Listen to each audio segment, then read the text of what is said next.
How are you, Mr. Brennan? Thank you, Your Honor. Good afternoon, sir.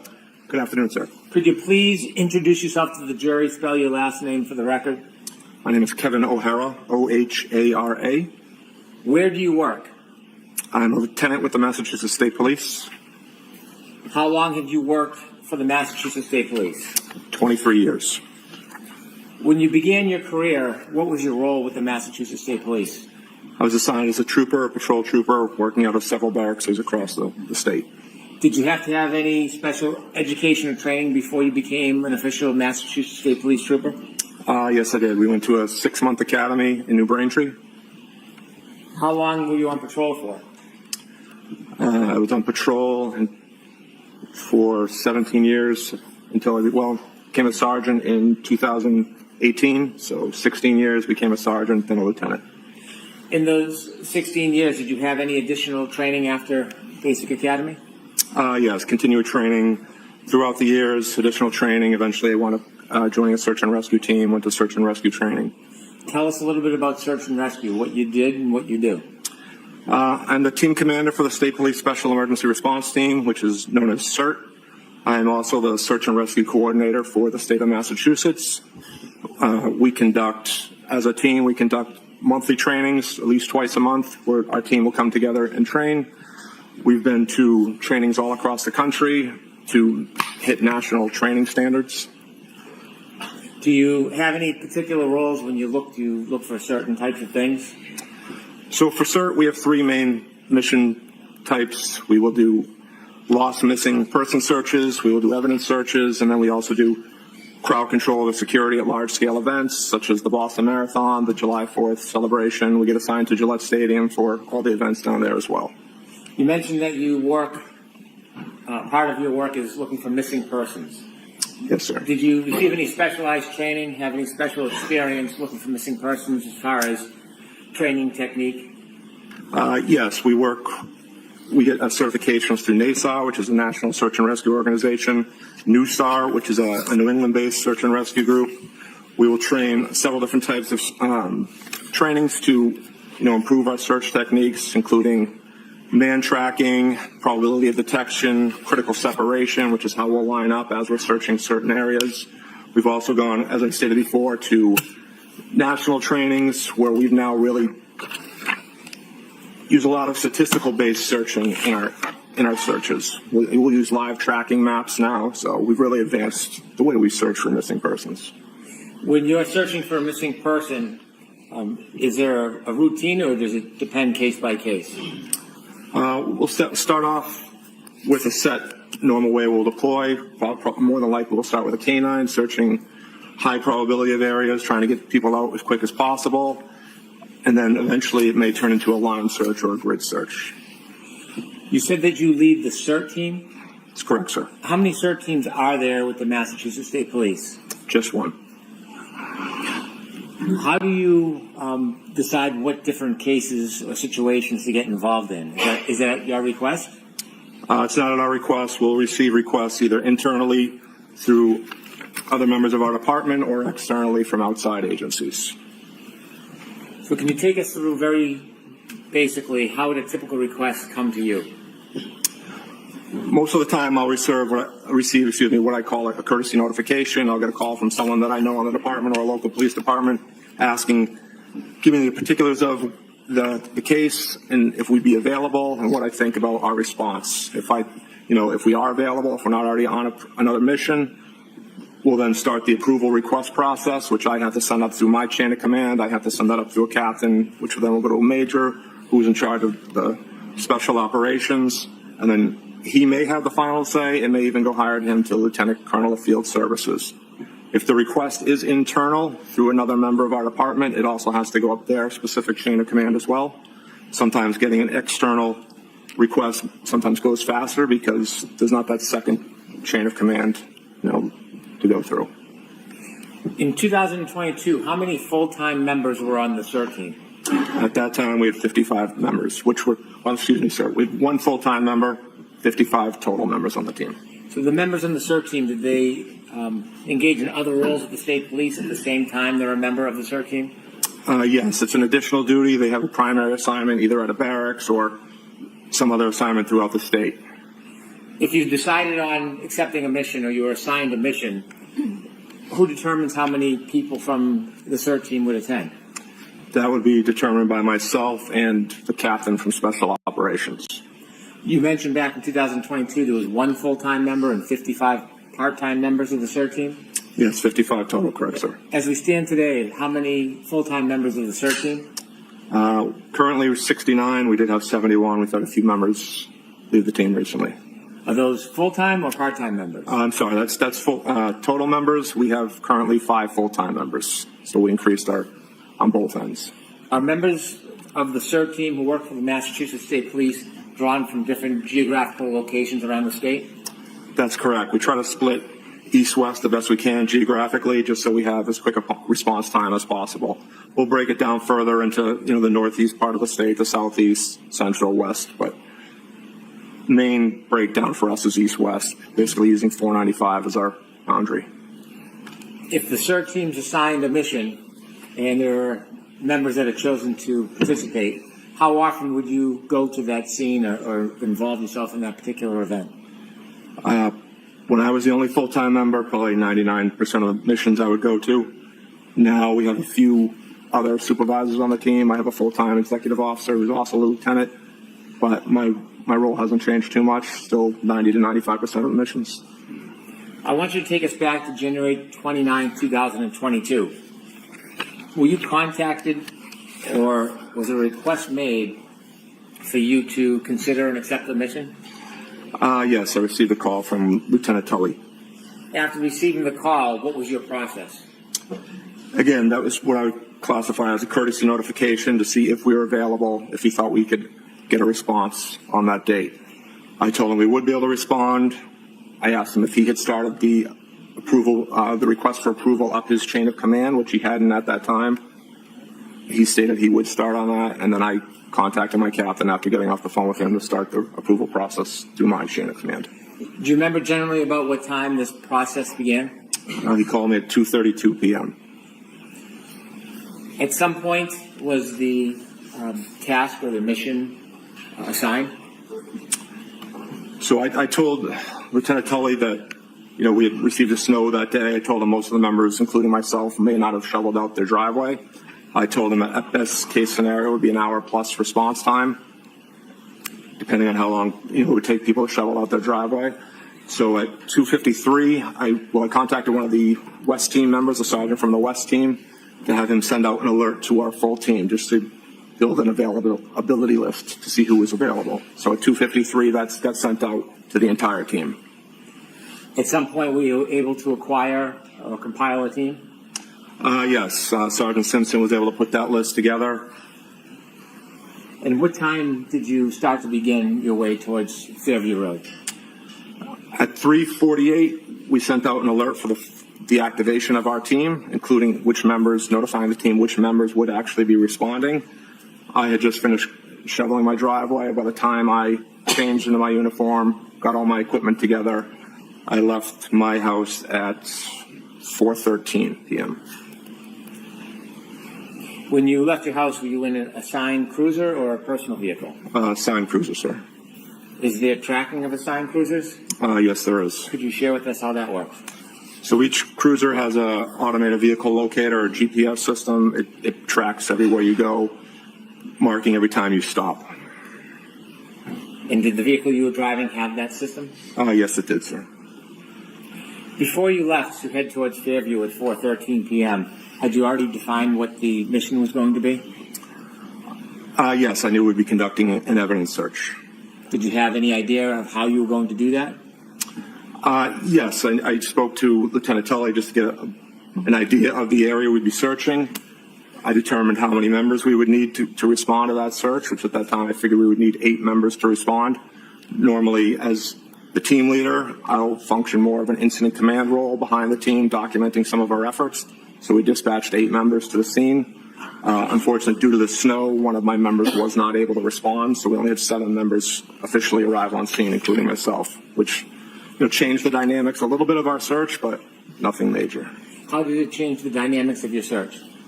Well, like I stated, normally I would stay behind the line of searchers, documenting what they do, more of as a command role, but because we were one member short, I wound up participating in the search more hands-on than maybe normal.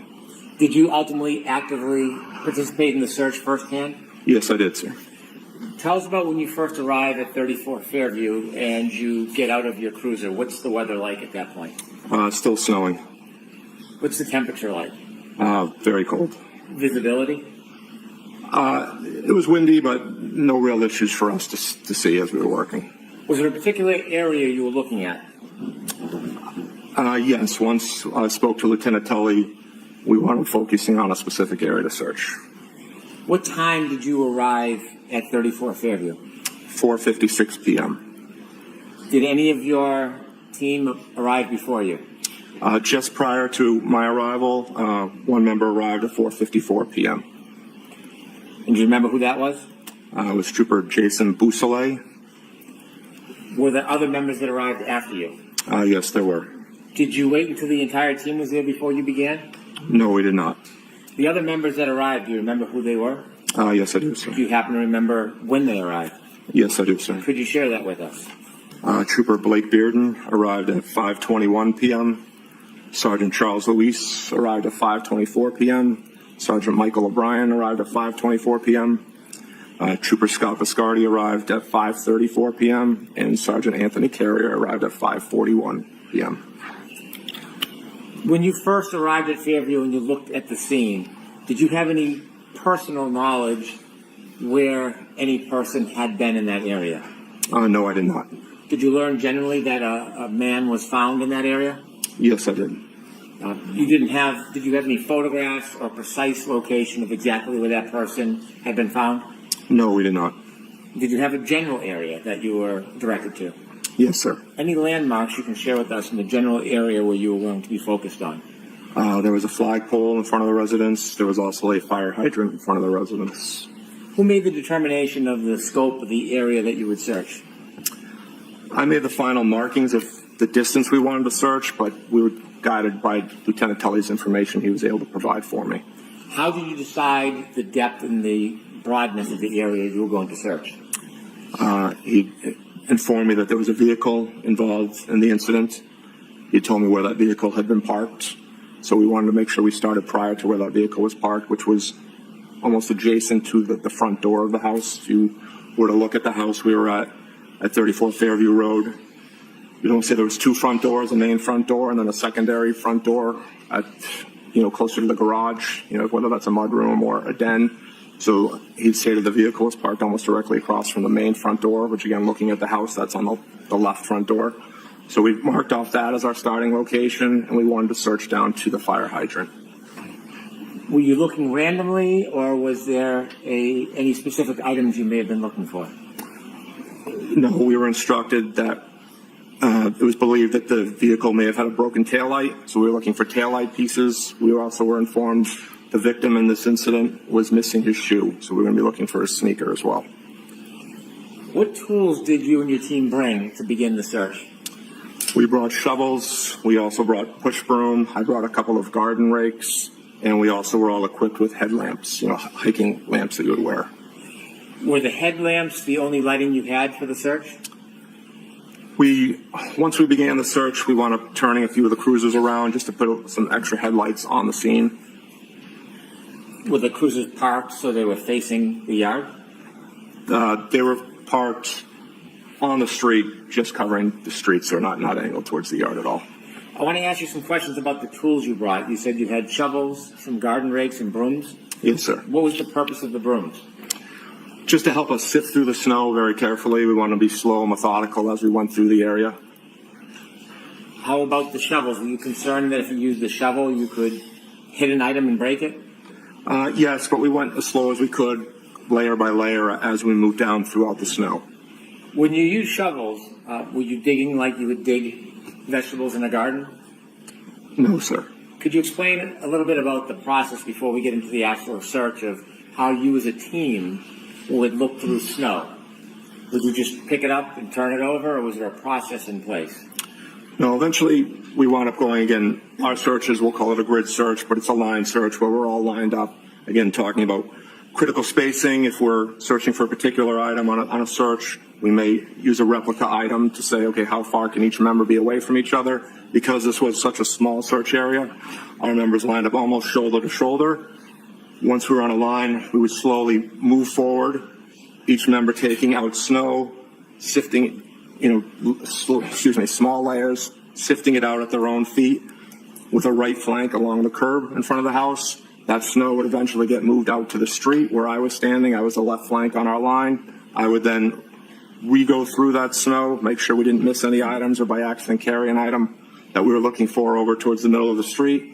Once I was satisfied there wasn't anything there, I would take that snow and throw it across to the other side of the street. Before you began the search, did you have a chance to look around at the surroundings, including the street, the berm separating the street from the yard, and the area you were going to look at? Yes, I did, sir. Did you see any evidence that there had been any plowing before you arrived? Yes, the plow had come through the area.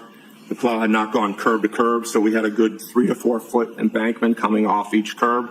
So at that embankment where the snow had come to, there was higher levels of snow before it dropped down to the normal snow depth that the rest of the area had received. Could you describe a little more simply what you mean that the plow didn't go curb to curb? So again, the plow had probably only done enough distance for maybe 2 vehicles to safely pass each other, not enough to go all the way to the curb on each side of the street. As we wound up parking, the responding members, as they wound up parking in the snow closer to the curb, and at the end of the night, several of the cruisers were stuck. We had to push them out. When you looked at the snow that appeared to have been pushed by the plow, did that snow that had been displaced reach the berm, the separation between the street and the yard? No, there was 3 to 4 feet between the edge from where the plow was to where the curbing in front of the house was located, sir.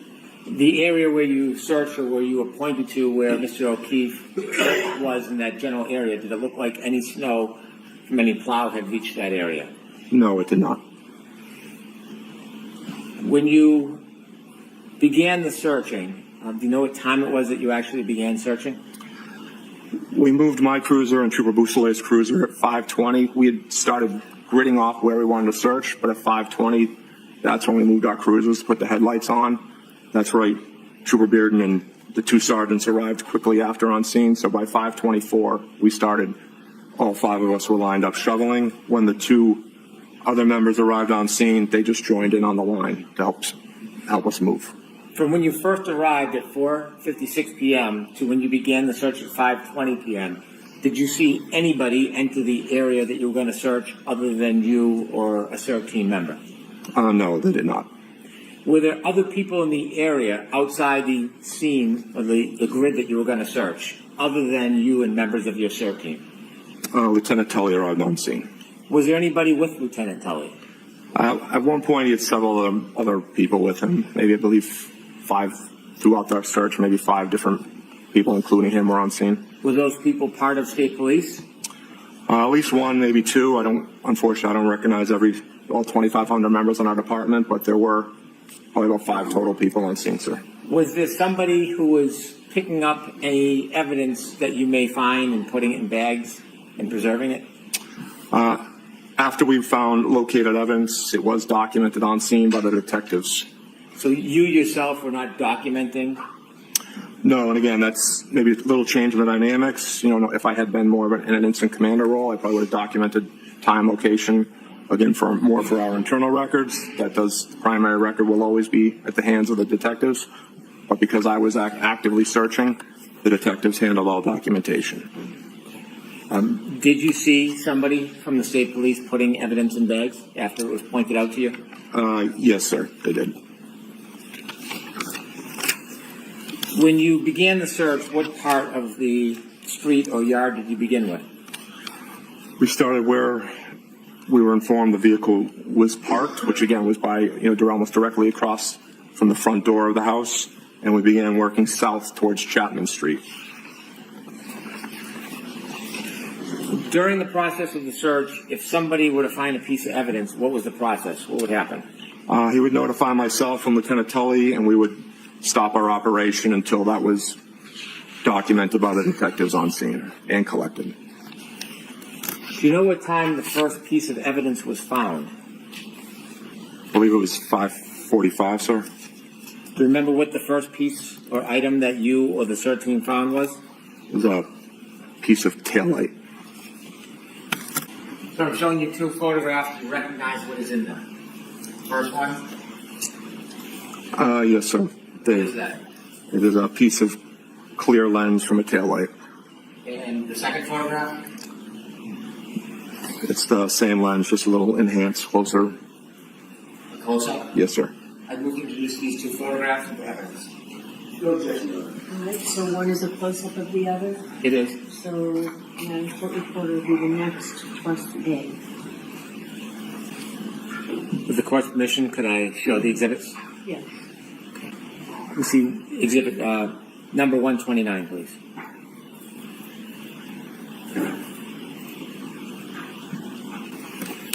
All right, I'll move on at this point. And that was at 5:45? Yes, sir.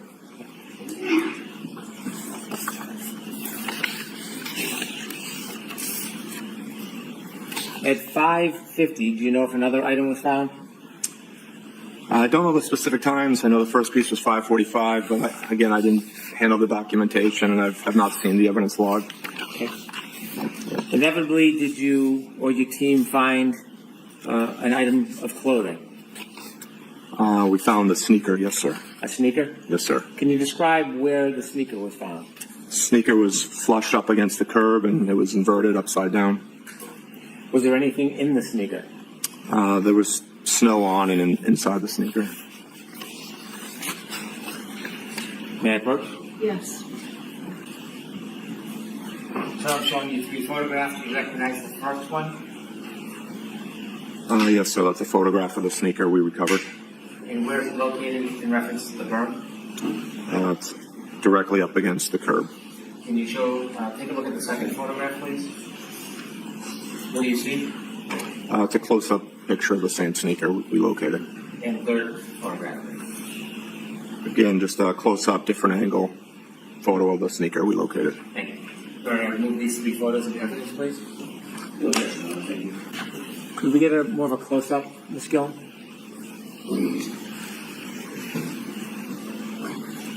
Sir, can you describe what you're seeing here? That's the sneaker we located up against the curb. You can see the snow in the background, and that's the flagpole in front of the house. You can see it's still snowing at this time. Could we see 121, please? And sir, can you describe again what that is? Just a close-up photo of the sneaker we located up against the curb. Is that curb the black area to the right? Correct, sir. How high is that curb? I'm not sure, sir. Several inches. 122, please. You would describe the photograph with a sneaker with snow in it. Is that photograph? Yes, it is, sir. Thank you. You can take that down. That night, do you recall there was any other pieces of taillight recovered? I believe in total we located maybe 6 or 7 pieces of taillight. May I approach, Your Honor? Yes. So I'm handing you 3 photographs. Thank you. Do you recognize the first photograph? Yes, I do, sir. And what's in that photograph? It's a piece of red taillight that we located. Could you look at the second photograph, please? Yes, sir. What do you see there? It's the same piece of taillight that we recovered. Just a close-up version. You can see the molding of an overturned shovel. That piece of taillight actually came up as one of our team members was shoveling. When he overturned his shovel, the piece of taillight was there, and you can see the actual molding from his shovel. And the third photograph? That is another piece of taillight that we located at ground level. A different piece? Yes, sir. Let's stick with photographs 1 and 2. Photographs 1 and 2 is close-up and a further view of a piece of taillight. Are those fair and accurate depictions? Is that piece of taillight that night? Yes, they are, sir. All right, there's 2 photographs of evidence. So when these items were found, did you examine or study the depth of those items when they were found? I did not, sir. Gave them a glance when our team members told us we found something, and then Lieutenant Tully took over documentation. I returned to my place, on our line. Do you know if any of the items were touching the ground or were they on snow? A couple of the pieces were found at ground level, touching the asphalt.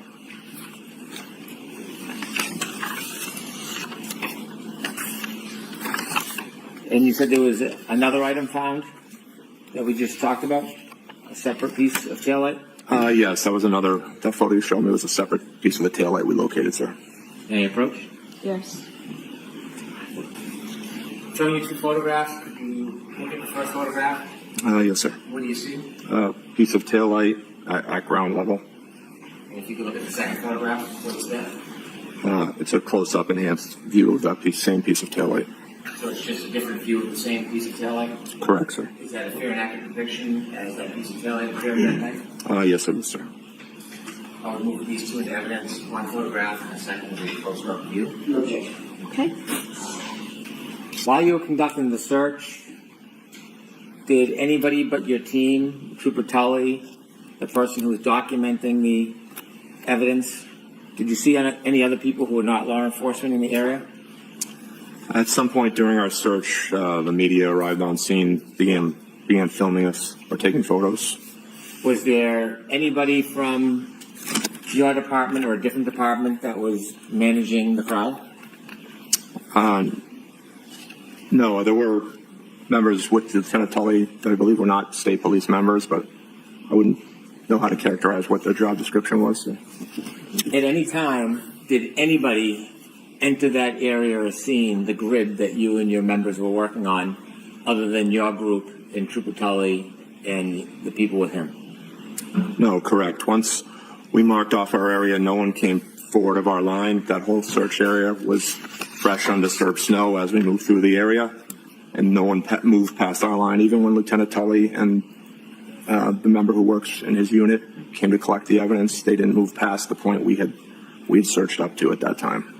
Why were you so careful about anybody coming onto your grid?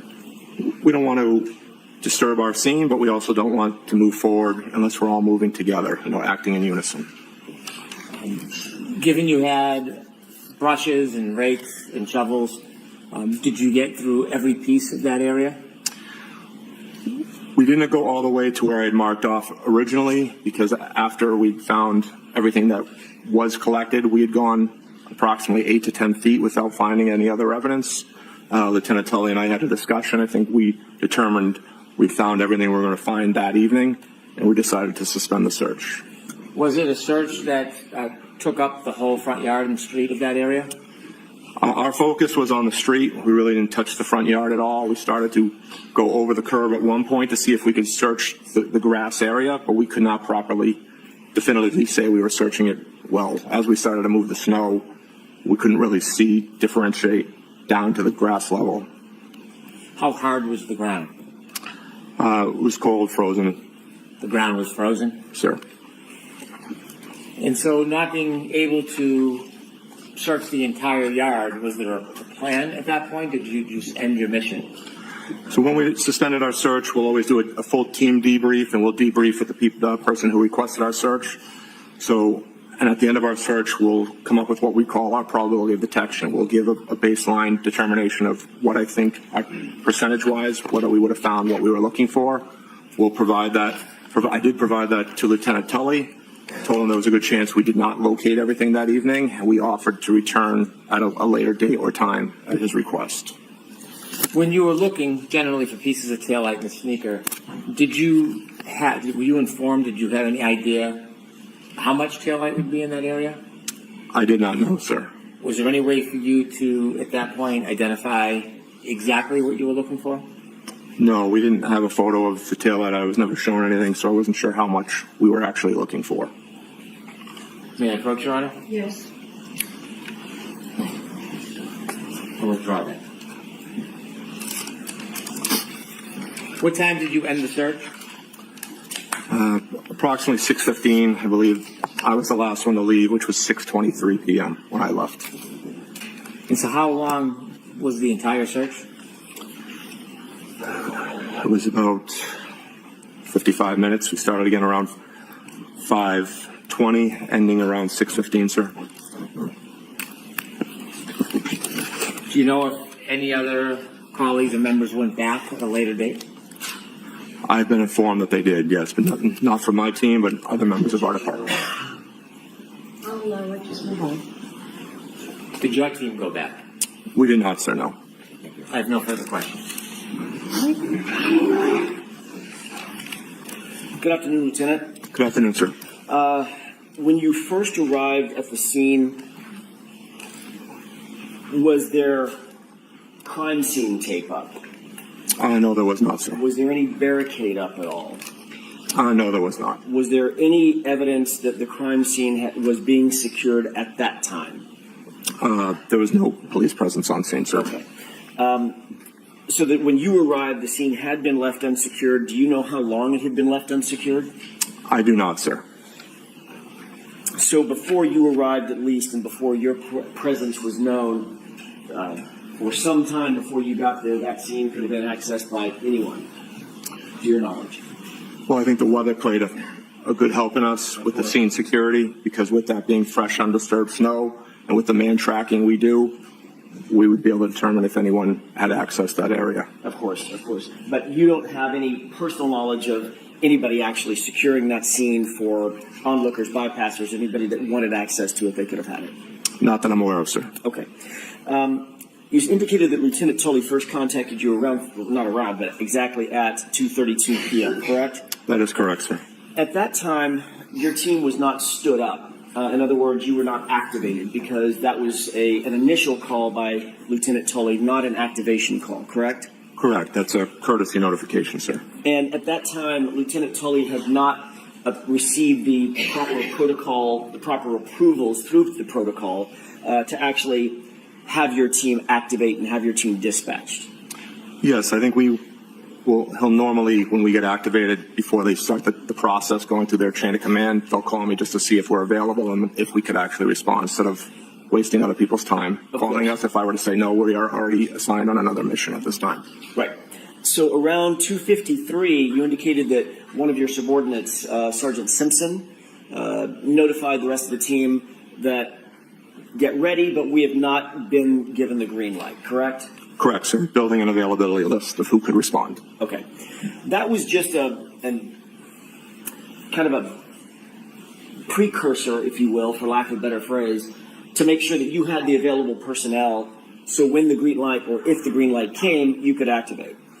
Correct, and to help start giving people the heads up to start shoveling their driveway. Like I said, as soon as I received that call from Lieutenant Tully, I hadn't shoveled my driveway yet. Okay. I went out and had to go clear my driveway and my cruiser, and at the end of my driveway, we usually get plowed in by our plows. We had several feet of snow at the end of my driveway, sir. Lucky you. Yes. All right. Did Lieutenant Tully inform you in that first phone call that colleagues of his, Massachusetts State Police colleagues of his, were already en route to Dighton to retrieve or seize the SUV? He did not say that, sir. Did Lieutenant Tully inform you that Massachusetts State Police had actually contacted the Dighton Police Department for their assistance in potentially seizing that SUV?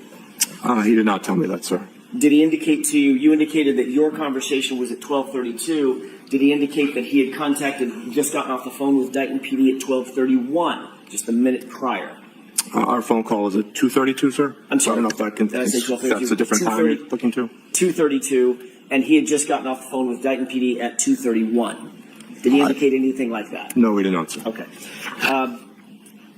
So we do know that at that 2:30-ish hour, you were not authorized to respond to the unit, to the location at that point. None of your units were en route at that point. No, neither one of us had requested approval through our chain of command at that time, sir. And you've already told us that you didn't head out until just after 4, sometime after 4 p.m.? Yes. My GPS data has me leaving my driveway at 4:13 p.m. Got it. Once you were at 34 Fairview, you arrived first, correct? No, sir. I'm sorry, I mistook that. Tell me who did arrive first. Trooper Busalil arrived at 4:54, and I pulled in just after him at 4:56, sir. My mistake. When you first arrived, you were awaiting others of your team to arrive as well in their personal vehicles or their marked vehicles, correct? They were still en route at that time, yes, sir. when you got there, you did not know at that point where you were going to be directed to search, correct? I did not know, sir. All you knew was a residence and an address, correct? Correct. As your team members arrived, were they arriving in personal vehicles, cruisers, or some combination thereof? They were all arriving in state-issued cruisers. Okay, so all 7 of you arrived. There were 7 total, correct? Correct. We, again, initially started 8. One member was not able to get off the end of that street due to plowing, so we were 1 member short from the original dispatch. Understood. Lieutenant, when you arrived, given the fact that you did not know where you'd be searching, you got actually indicated previously that the flagpole, the fire hydrant, etc., that part of the lawn, that part of the yard was behind you as the cruisers pulled up and you parked your cruisers waiting for everybody to get there, correct? When I arrived, I parked almost at the end of the driveway of that residence, sir. Okay, was your tail facing the flagpole, or was your nose facing the flagpole? Tail was facing the flagpole. So you pulled up to the driveway, I'm guessing from Chapman? Yes. Heading north? Correct, sir. Yes, from Chapman. Okay, so you pulled over to the edge of the driveway, sort of on the wrong side of the street, I'm guessing. Same side as 34 Fairview, sir. Understood. So the area and the grid area that you ultimately decided to search and ultimately were directed to search, that was all behind you? Yes, it was. And it was dark out, obviously? Yes, it was. Getting dark? It was dark. It was winter, so it was dark. Okay. 5 o'clock. Your focus was certainly not on the area behind you at that point, correct? As a matter of fact, your focus wasn't really anywhere, was it? Because you didn't know where you were going to search. Correct, sir. Okay. Ultimately, your team members began to arrive one by one, and each one of them would stay in their car, or would they get out and come coordinate with you, like at your cruiser? No, as they arrived on scene, they would come out because Lieutenant Tully had already arrived on scene. He was technically the 3rd member of the state police on scene. Okay. So once he got on scene, I was already out talking to him, and I was marking off the area we were going to search. Understood. He ultimately, at some point, did direct you to a location behind you, which you were not currently focused on, toward the flagpole, the fire hydrant, you said. Yeah, I wasn't focused on any area at that time, sir, no. You marked those the areas out that Lieutenant Tully directed you to with some sort of grid coordinates, or was it just sort of a mental grid? No, I wound up marking, stepping it off in the area I wanted to search, sir. Did you use any string or rope or anything like that to physically grid the area off? No, I just marked a line in the snow, sir, where I wanted to start and where we wanted to end. And you did that with footprints? No, with the shovel, and then a mark where we wanted to start and end. I see. So sort of dragging a shovel in the line. Where the berm was, sir, I knocked the berm down, made an obvious impression of where the shovel was. Okay. At the starting location where ideally I wanted to end. Perfect. You indicated that the area that you were searching was relatively undisturbed snow. You said that in direct examination, correct? It was undisturbed, yes, sir. But the street, everything from the berm in, the street had been plowed, correct? To a point, yes, sir. All right, and so that would be disturbed snow. Yeah, to a point, yes, sir. And what was the point? To where the snow that got plowed in, it all rose up just like the end of your driveway would. There was a good 3 to 4 foot high barrier on each side of the street. Once you were able to knock down that initial barrier of snow, the level of snow dropped down to the normal depths that you would have seen in anyone's front lawn at that time, sir. And is that what you're calling the undisturbed portion of the snow? Correct, sir. Okay.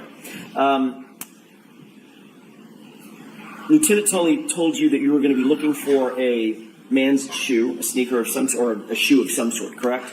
He said sneaker, yes, sir. And he told you that you'd be searching for plastic, red plastic, potentially from a taillight. Is that right? I said taillight pieces, yes, sir. Did he indicate that some of them would be red, some might be clear, might be a combination of the two? He didn't indicate a color either way, sir. He did direct you to where he believed you should search. It was his direction that sort of gave you your grid coordinates, correct? He indicated where the vehicle had been parked and where the victim's body had been located and suggested that was the primary area to search. Did he tell you whether or not he knew from personal knowledge where where John O'Keefe's body had been? He did not, sir, no. Did he tell you whether he had personal knowledge where any taillight material might be? He did not know, sir. Did he tell you that he had any personal knowledge where an impact site might have been? He did not know. Did he tell you that he had personal knowledge that there had been an impact site at the location? No, he just said he believed the incident involved the vehicle. Okay. One of your goals when looking at the search location was to obviously remove the snow as methodically as you could, correct? Yes, sir. You wanted to not only remove layers of snow, but then ultimately expose the layer beneath it with as little disturbance as possible. Is that right? Correct, sir. I think you noted that the plow had not plowed all the way to the curb, so the snowbank was sort of in the street, not in the yard, or at least a few inches from the curb line and not in the yard, correct? Correct, sir. As I stated, as some of the responding members parked, they were thinking they were parking in a safe spot in the street, and their cruisers wound up being stuck at the end of the night. And you and your team had some experience doing searches in snowy conditions, being from Massachusetts, I'm guessing. Missing person searches, we've never been out for an evidence search in this specific type of conditions, but we have done missing person searches. So this was the first time you and your team had executed a search of this nature in these kinds of conditions for these kinds of items? In blizzard conditions, yes, for an evidence search, yes. But you did indicate on direct examination that although it was blizzard conditions and the winds were high, and we'd learned that windy conditions sort of define a blizzard in some respects, the visibility was relatively good. Yeah, with our headlamps, we had pretty decent visibility.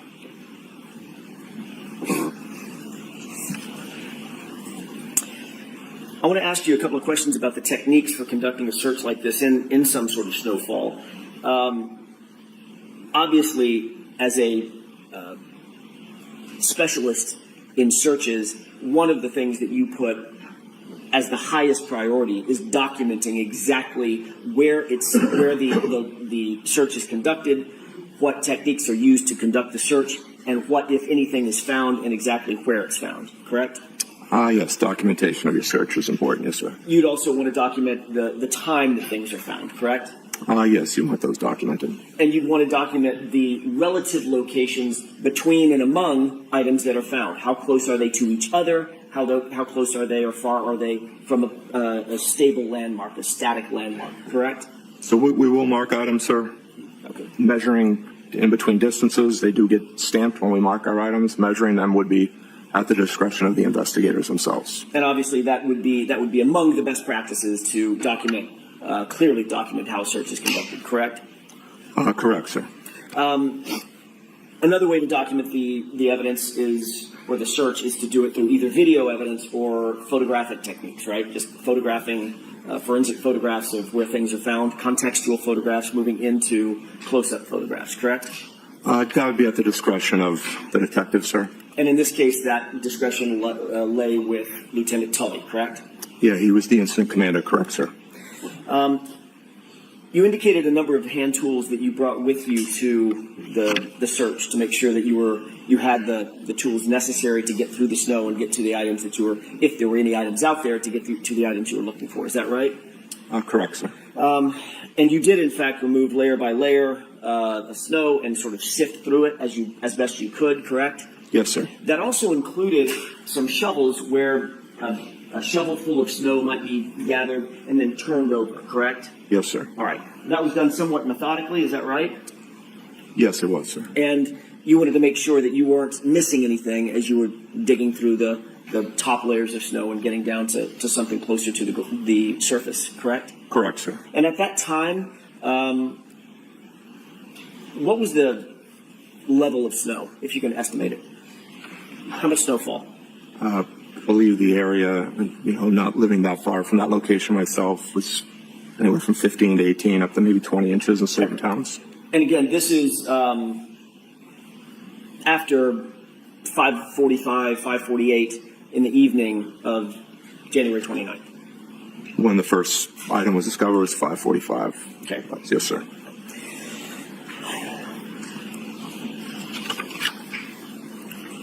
Obviously, a search of this complexity and with this many individuals and with those conditions required some level of significant coordination by you and your team, correct? Yes, sir. You you had to account for all the personnel who were there. Is that right? Correct, sir. That included, I'm going to go through a quick list: Bearden, Beausoleil, Carrier, Luis, O'Brien, O'Hara, you, and Biscardi. Is that right? Yes, sir. So there were 7 individuals, as well, Lieutenant, as 7 vehicles to account for, to make sure you're not driving over the wrong areas, walking over the wrong areas, standing over the wrong areas, correct? Correct, sir. And not only did you have to account for those 7 officers, each of whom arrived in their own vehicles, you also had to make sure that those vehicles were positioned in the right spot to make sure you don't drive over the area that you need to search and might be impacted by your cars, correct? Yes, sir. After Lieutenant Tully arrived on scene, the remaining cruisers never came past the initial location of where we believe the incident occurred. Before he came on scene, the cruisers that were there were down toward the driveway, closer to where you were, and you, of course, were positioned with your back to the location that ultimately was searched, correct? Yes, sir. That was 2 of the 7 cruisers, yes. Okay.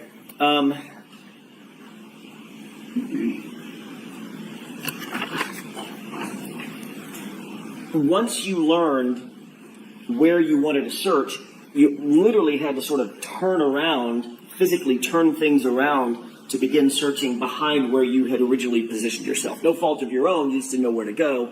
You had to sort of turn around and go backward toward the area of the flagpole, away from the area of the driveway, correct? Yes, sir. And so as you began to focus on the other side of the house, the other side of the driveway, you had to actually reposition a couple of the cruisers. You didn't have to, but you chose to reposition a couple of the cruisers to turn their lights back around, correct? That is correct, sir. At some point, you've indicated that there were other individuals who you noticed were at the scene. Is that right? Yes, there were non-cert members on scene, sir. Okay. And those non-cert members included, or they numbered, at least 5 individuals, not including Lieutenant Tully. Is that right? I believe that includes Lieutenant Tully, sir. I believe it was 5 total. Okay, so 5 does include Lieutenant Tully. There were 4 others that were non-cert members, correct? Correct, sir. And those were members, I think you've earlier testified that those were members of either Massachusetts State Police or Canton Police or both. Is that right? I believe it was both, yes, sir. And you did not recognize those individuals? I recognized one of the state police members. I believe a second one was also a state police member that I'm not familiar with. Okay. And then 2 other members that I believe were Canton Police, but again, not familiar with them. And these individuals were, obviously, it's dark. You're not paying attention to them. You're not paying attention to what they're doing. They probably have hats and hoods and gloves on, I'm guessing. Well, they didn't arrive on scene right away, so we were already well into our search before they even arrived on scene. The only one who was on scene originally was Lieutenant Tully. If you weren't paying close attention to those 4 officers, those additional 4 officers, how do you know exactly what time they arrived on scene? They weren't in the area we were searching, so they came on scene after we were already on our line searching, sir. So they may have been in the area, but you didn't see them until your line search had already begun, and you made note of them, correct? Correct. I don't know the exact time they arrived on scene, sir, but they weren't on scene when we started our search. Or they weren't in your vision when they started their search? No, they were on scene, sir. Okay. But you don't know, as you sit here, you can't say what time they showed up. I do not know, sir. And did they come at your direction? They did not. Did they come at the direction of any of your staff members, any of your colleagues? No, we did not request them, sir. Okay. So they were there for some reason other than why you were there? That's correct, sir. These individuals, you noted they were either from, I think you said 2 from Massachusetts State Police and 2 from Canton Police, correct? Yeah, including Lieutenant Tully, probably 3 MSP and 2 Canton Police, sir. Okay. Excluding Lieutenant Tully, who was working very closely with you, the other 4 individuals, they were in full uniform or they were plain clothes? Plain clothes, sir. And your focus, once you began your search, once you stood up the team, turned your cars around, and realized exactly the grid where you were going to search, that's what your focus was on, correct? Yeah, I was focused on our search area, correct, sir. And when you're searching a line, for instance, if it's a line that extends to your right or to your left, the search that you're conducting is literally right directly in front of you, correct? Well, you're always looking left or right because you're staying online with your teammates, so you always have a full view of the scene you're searching, sir.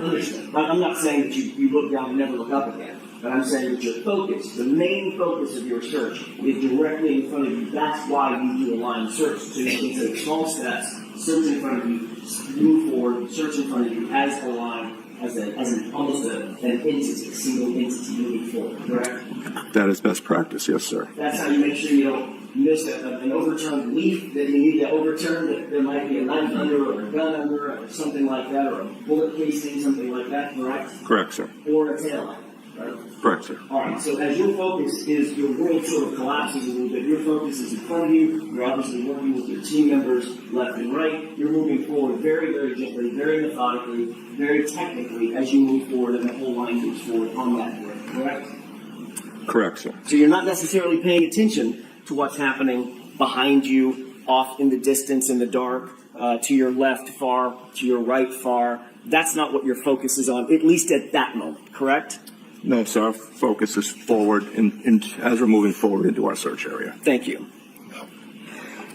In addition to the 5 individuals, Lieutenant Tully included, and the other 4, there was also another person that made contact with you from 34th Airview, correct?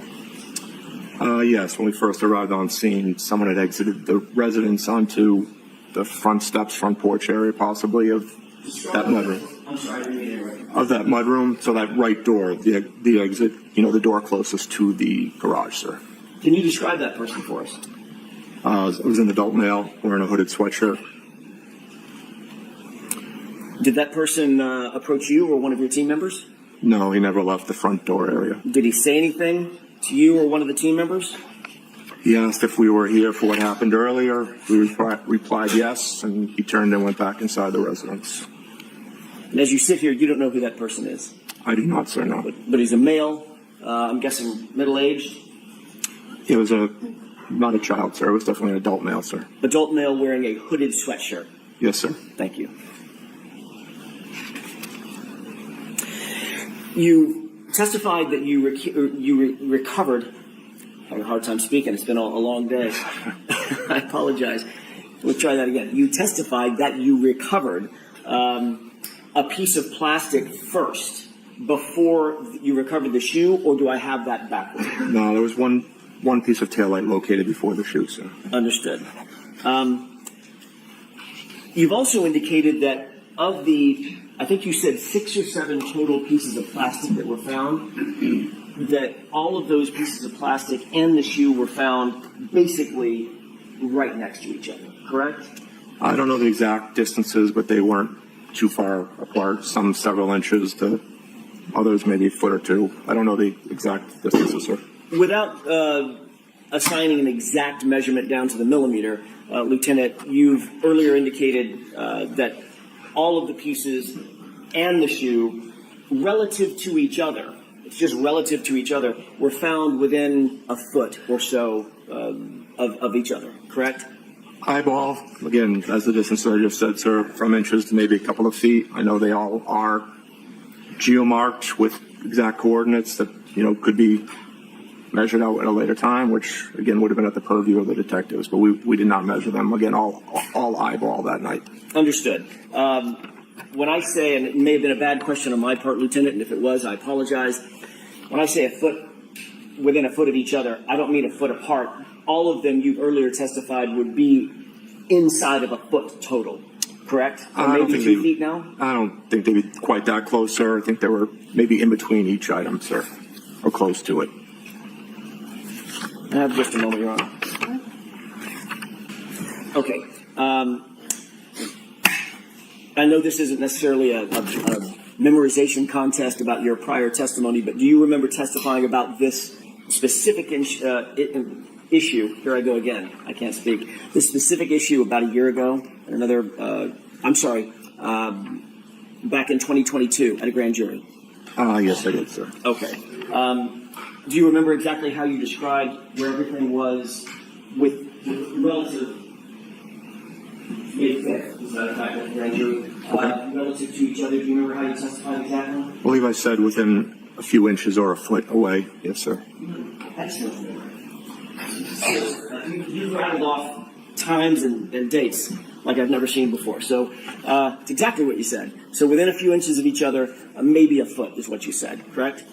That's what I said, yes, sir. Okay, so if it's maybe within a foot, this is 11 and a half by 8.5 piece of paper, maybe an area a little larger than this, correct? Correct, sir. Okay. As you found items of evidence, did you alert Lieutenant Tully to that specific piece of evidence?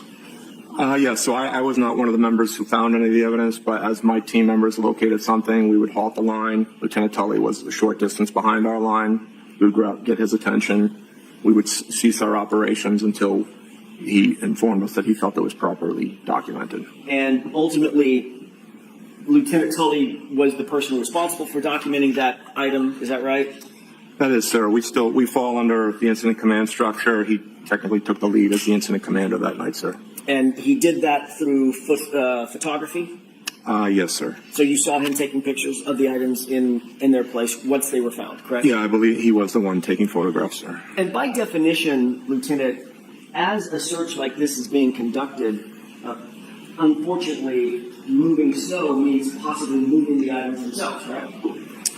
Potentially, yes, sir. Because it might end up in a shovel full of snow, you turn it upside down. That's not where the piece of evidence was to begin with, right? Correct. It's been moved at that point. But in this case, nearly all of the pieces that you did find, including the shoe, were nearly next to each other, meaning within inches of one another, correct?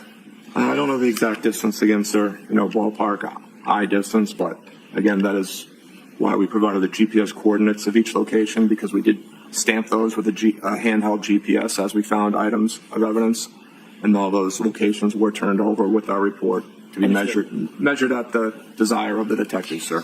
Certainly, using that very impressive memory of yours, your memory back in May of 2022, May 5th of 2022, was that they were within inches of each other.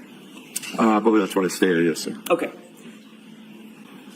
Ultimately, you indicated that the search, after about 6 or 7 pieces were found, as well as the shoe, the search was suspended just after 6 o'clock, correct?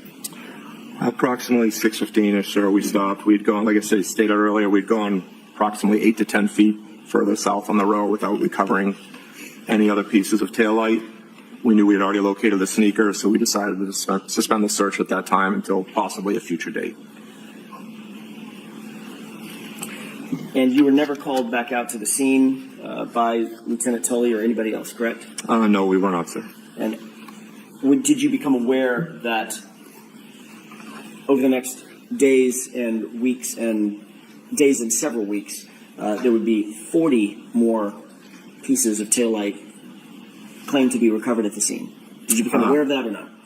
I was aware other pieces were located. I did not know that was the number, and I don't know exactly when I became aware of that. It was probably much later on, possibly at this location when I learned that information, sir. And you don't know, as you sit here, you don't know whom it was that recovered those additional pieces, correct? No, I've never seen the evidence log, sir. And you don't know when those additional pieces were claimed to have been? I do not know. When Lieutenant Tully and you had a conversation about shutting down the scene, was Lieutenant Tully's comment to you after those first few pieces were found that he was, quote, very satisfied that you had recovered everything that you were going to recover from that night, from that search? Objection. Sustained. Mr. Brennan asked you about the conversation that you had with Lieutenant Tully to shut the scene down, to clear the scene, correct? Yes, so we conducted a debrief, and I gave him, again, as I mentioned earlier, we provide a probability of detection. I tell him what the chances are. I think we found our items we were looking for, and we determined to suspend the search. Do you remember testifying last year that Lieutenant Tully indicated that he was very satisfied with what was found? I don't know if he used the word very satisfied, but he was satisfied that evening that we had found everything we were going to find that night, sir. We have just a moment, Your Honor. Okay.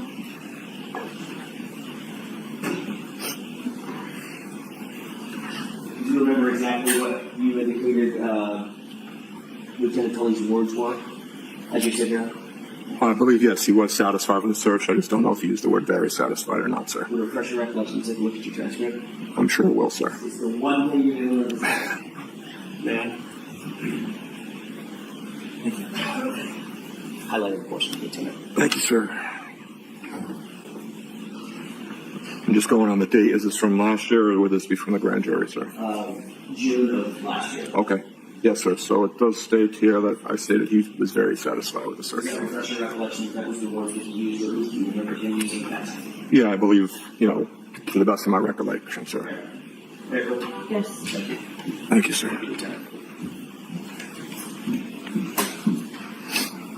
May I have just a moment, Your Honor? Yes.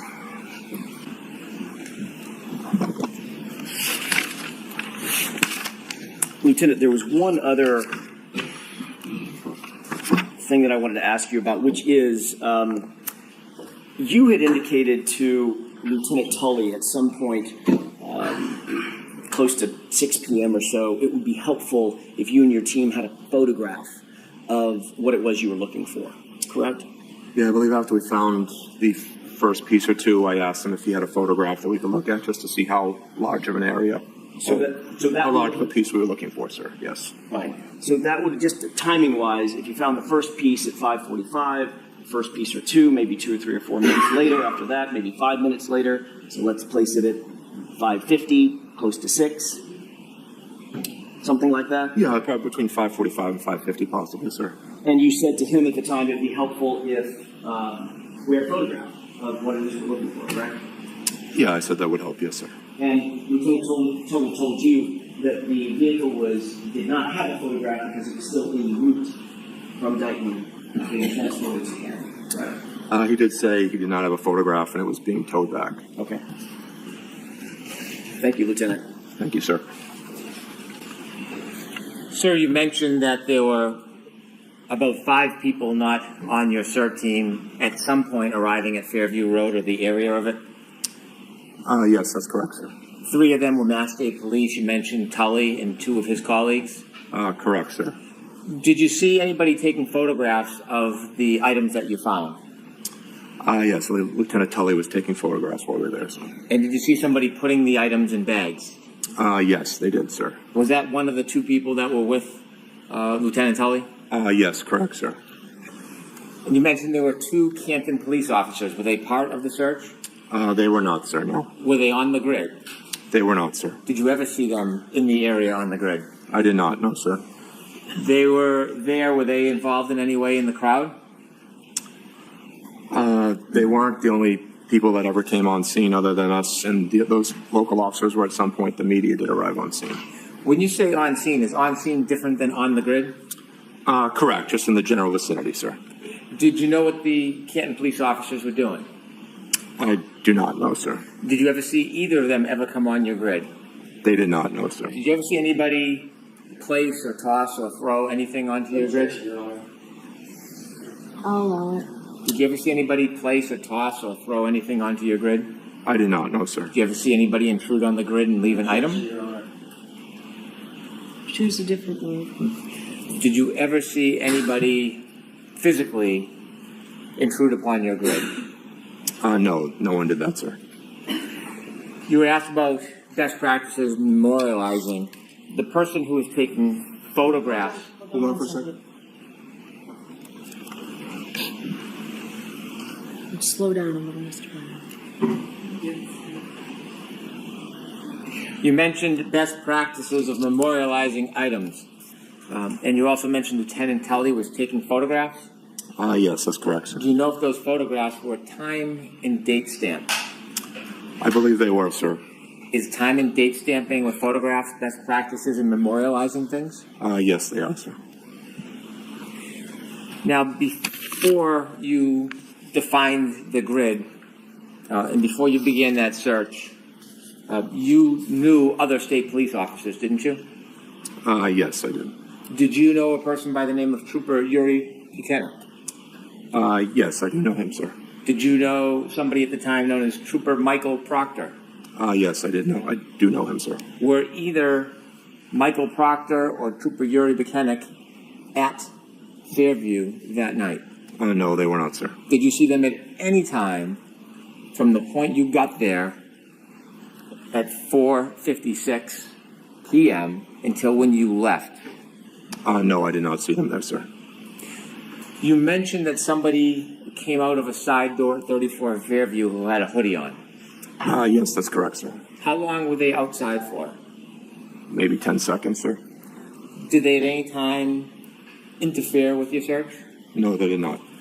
Did they at any time try to discourage or dissuade you from searching? Objection, Your Honor. Next question, I'll sustain. Did that person do anything to impede your search? No, he did not.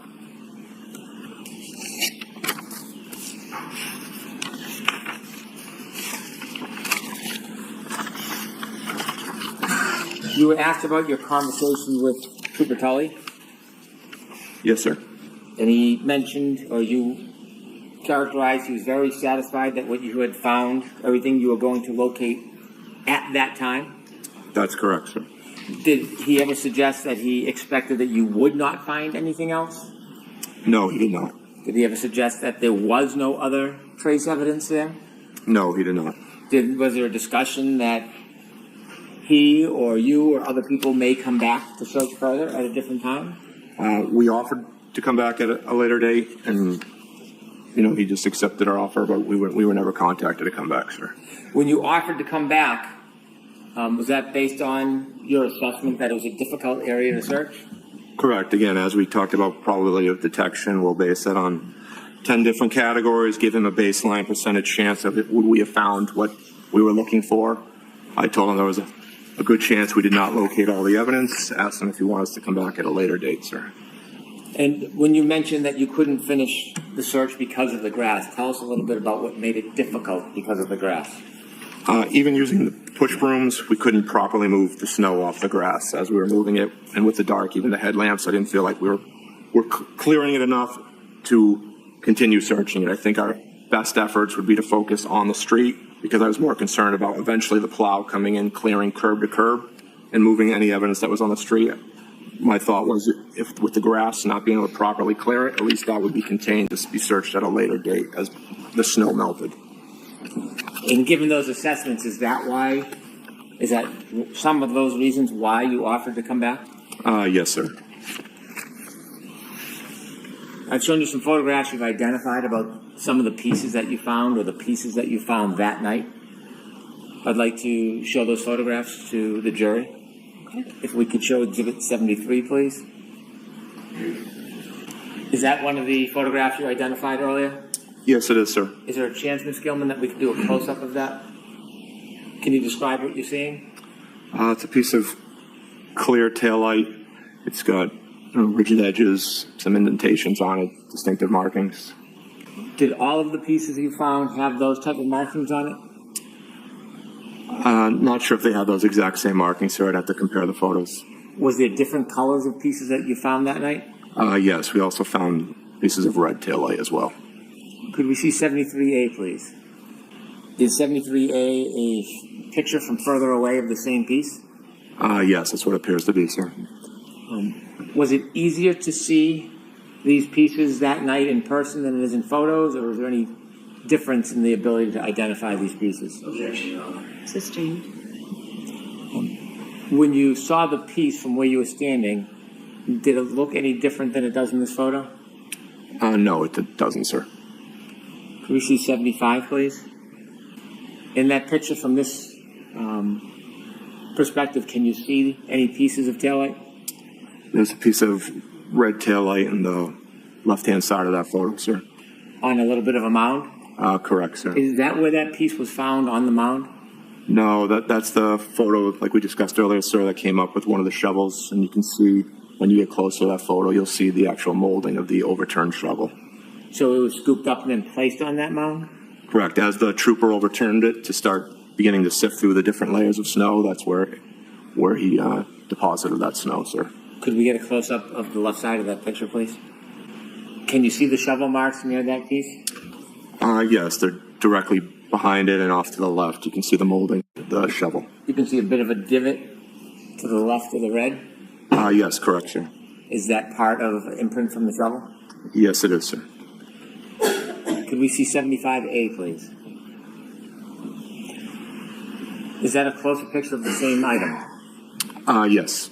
The imprint, does that give you a clearer view of the shovel you were speaking about? Yes, it does, sir. Can we see 76, please? Is that one of the photographs you identified earlier? Yes, it is, sir. And that piece, was it found at ground level? Yes, that photo is where that item was located, sir. Touching the ground? Yes, sir. Could we get a close-up of that, please?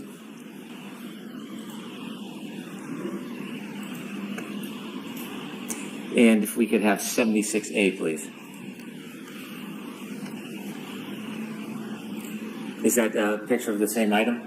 Yes, it is. Just zoomed in, sir. You can close that, please, and turn the lights on. Thank you. To be clear on the timeline, your first colleague arrived at what time? 4:54 p.m., sir. And you arrived at? 4:56. You mentioned that it looked like fresh snow. Yes, sir. The area we searched was fresh, undisturbed snow. And when you got there at 4:56, when you described fresh, undisturbed snow, was that your impression when you first got there at 4:56? Yes, I realized that the plow had not cleared curb to curb. You began your actual search at what time? Right around 5:20, we wound up again. We moved a couple of our cruisers around just so to add extra headlights, extra lighting on the scene itself. And the first piece of evidence was found at what time? 5:45, sir. Your area that you searched, did you say it was 8 to 10 feet? No, sir. The area marked off was just over approximately 60 feet. We'd gone about 8 to 10 feet towards the end of the search without locating any more items, and that's where we suspended the search. How much of your focus was near the street area? Only 99% of it, sir. As soon as we got to the grass and realized we couldn't clear it properly, my main focus was on that street, just again because I was concerned about the plow coming through at a later time. You were worried that if you didn't finish the street, there could be some impact from plowing? Yes, sir. And did you say 99% was the street area? Yeah, approximately, sir. Thank you very much. Anything, Mr. Jackson? Yes, briefly. So the search went approximately 60 feet, That's the area I marked off, sir. and in that 60 feet, you started close to or adjacent to the front door, correct? Correct, sir. And in that 60 feet, you were doing the type of search that we described earlier, and you described earlier, about going just a few paces at a time and starting to move material out of the way to try to get down to the surface, correct? Yes, sir. All working together. Yes, sir. And you did not find 40 pieces of taillight at or near or on that street or the lawn or any place else, correct? Yeah, I don't know the overall number, sir, but And neither did your colleagues. correct, sir. We've never been notified how much has been located. The only thing that you found was concentrated in one area, maybe a foot or 2 feet in diameter. You said 6 or 7 pieces and a shoe, correct? That's what we located. Yes, sir. You didn't find a black baseball cap, correct? We did not know, sir. And in the photographs that we've seen, that's clearly not undisturbed snow, correct? The photographs are us moving after having moved the snow, sir. Some of it is y'all moving the snow. Some of it is disturbed snow on the street or at the curb, correct? After we had moved it, yes, sir.